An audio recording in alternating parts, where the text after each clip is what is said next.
आपको के चंद्रशेखर राव की बेटी का भला करना हो तो आप बीआरएस को वोट दीजिए। लेकिन मेरी बात ध्यान से सुनिएगा। मेरे देशवासियों, मेरी बात ध्यान से सुनिएगा। अगर आपको अपने बेटे का, अपनी बेटी का, अपने पोते का, अपनी पोती का, अपने नाते का, अपनी नाती का, अगर आपको अपने परिवार के बच्चों का भला करना है तो आप वोट भाजपा को दीजिए।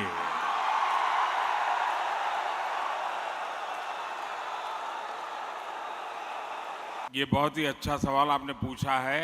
ये मेरे सभी जो वीसी पर भी कार्यकर्ता बैठे हैं उनको भी ये जवाब बहुत काम आएगा, आप लोगों को भी बहुत काम आएगा।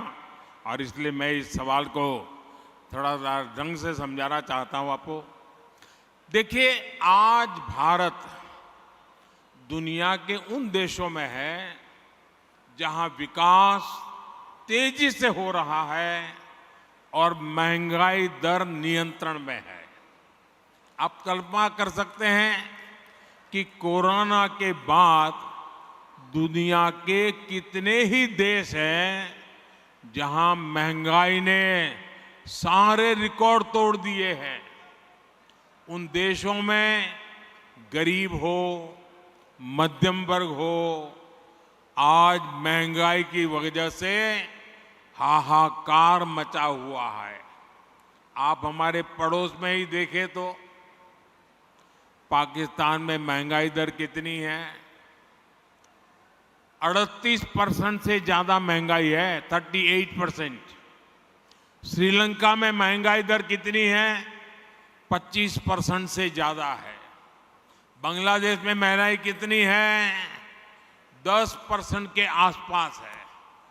और भारत में महंगाई का दर कितना है? 5% से भी कम है। यानी कोरोना के बावजूद, इतने समय से चले जा रहे युद्ध के बावजूद भारत में हमने महंगाई को बेकाबू नहीं होने दिया है।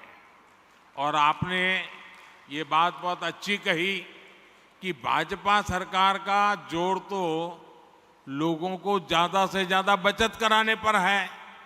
अब जैसे मोबाइल डेटा का उदाहरण ले, ये आपको काम आएगा जरा। ये जो मोबाइल डेटा है ना, आप कभी यूट्यूब दिखना फलाना करते होंगे तो आपको जरा ध्यान करना।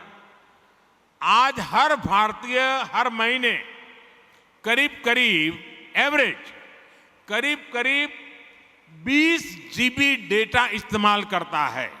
आप मोबाइल फोन का उपयोग करते हैं, 20 जीबी डेटा।